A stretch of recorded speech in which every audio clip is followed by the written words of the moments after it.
जय परशुराम, जय भूमिहार। नमस्कार, मैं धर्मेंद्र कुमार राय ब्रह्मश्री रक्षक प्रहरी में फिर से आपका एक बार स्वागत करता हूं। आज मेरे संग बर्धमान से डॉक्टर एसपी राय जी जो कि आपको मौसम जो परिवर्तन हो रहा है इस पे बच्चों को खास करके परिवार में सभी को वायरल फीवर हो, चाहे कोई भी बीमारी हो, पानी की बीमारी हो, पेट की बीमारी हो, उसको लेकर के अपने को कुछ बताएंगे। सर, स्वागत है आपका एक बार ब्रह्मश्री रक्षक प्रहरी में। नमस्कार सर, अभी मौसम चेंज हो रहा है, इसको लेकर के मतलब घरों में दिखाई जा रहा है कि बीमारियां आ रही हैं, कैसे मतलब क्या रीजन होता है सर बरसात के समय में? देखिए, सबसे बड़ी बात है कि इस सीज़न में सबसे ज़्यादा जो दिखाई दे रहा है वायरल फीवर का। वायरल फीवर है क्या, कैसे आता है कि यह एक माने एयरबॉर्न डिजीज़ है, हवा के माध्यम से। हवा में क्या है, इस समय मॉइस्चर अधिक से अधिक ज़्यादा है, इसके कारण यह जब यदि हम लोग कहीं भी यदि वायरल फीवर किसी का है, अगल बगल का बच्चा यदि विद्यालय जा रहा है, चाहे छोटा बच्चा उसके साथ गया और वह उस बगल में बैठने के कारण यदि वह सांस ले रहा है तो उसके सांस लेने के माध्यम से वह वायरस उसके अंदर में शरीर में प्रवेश करेगा।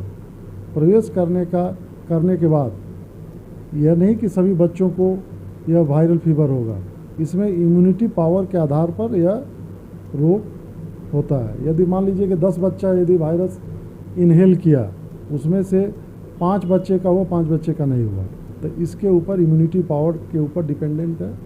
और सबसे बड़ी से बचने के लिए हम लोगों को क्या करना चाहिए, यह बुखार कम से कम 103-4 डिग्री सेंटीग्रेड फ़ारेनहाइट तक की पहुंच जाता है।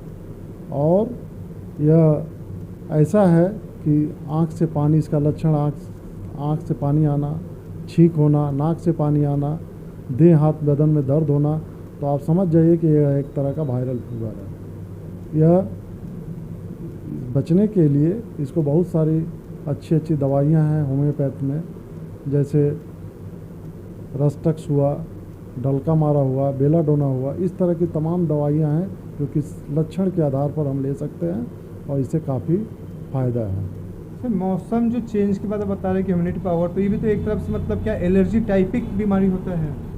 ना, ये एलर्जिक नहीं है, इसको बोलते हैं हम लोग इन्फेक्शियस डिजीज, संक्रामित रोग। एलर्जी नहीं है, एक व्यक्ति के माध्यम से दूसरे व्यक्ति में यदि कोई रोग होता है उसको बोलते हैं संक्रामक रोग। रोग कई तरह से है, जैसे पानी के माध्यम से है। अभी देखिए, डायरिया और डिसेंट्री ये भी काफ़ी अभी देखने को मिल रहा है।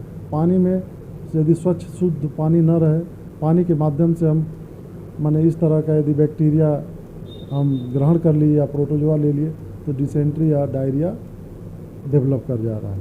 तो बरसात के मौसम में ज़्यादा से ज़्यादा क्या है कि पानी को यदि हम उबाल कर पिए या किसी 2 दिन 3 दिन का जो बोतल में पानी रखा हुआ उसको हम नहीं पिए, ठीक है। प्लास्टिक के बोतल जितना से अधिक अवॉइड करें, धातु के बर्तन में भी पानी रख कर पिए, तो इससे क्या है कि समाज को काफ़ी राहत मिलेगी, इस रोग से हम लोग बच सकते हैं। और एक चीज़ पूछना था मेरे को कि कोरोना के बाद से, कोरोना पीरियड ख़त्म होने के बाद से जितने भी मतलब बताया जाए कि वैक्सीन जो लिए हुए थे उनके अंदर में एक 40 से 50 तक के युवाओं के बीच में हार्ट अटैक का प्रचलन बहुत बढ़ गया है। इसका क्या रीज़न हो सकता है? नहीं, तो वैक्सीन के कारण प्रचार प्रसार ही तो एक अलग तरह का है, लेकिन वैक्सीन का दुरुपयोग नहीं है। वैक्सीन के कारण या जैसे कोरोना वैक्सीन लेने के बाद बहुत लोग काफ़ी जानें बची हैं, इसके कारण से यह एक तरह का हम कहें तो हमारे पेशेंट भी बहुत से ऐसे आते हैं कि सर कोरोना वैक्सीन लेने के बाद से हमारा शरीर काफ़ी कमज़ोर हो गया, लेकिन इस तरह का उनका मानसिक एक तरह का प्रभाव है। और कोरोना वैक्सीन से हम खुद वैक्सीन लिए हैं, कोरोना तीनों डोज लिए हैं, आज तक कोई किसी तरह का कोई बात नहीं है।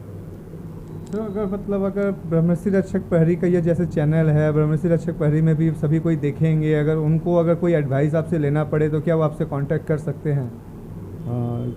इसके लिए मैं ब्रह्मश्री रक्षक प्रहरी का शुक्रगुजार रहूँगा कि यदि हम इस समाज को कुछ दे सके, इससे बड़ा हमारे लिए कोई सौभाग्य की बात नहीं होगी।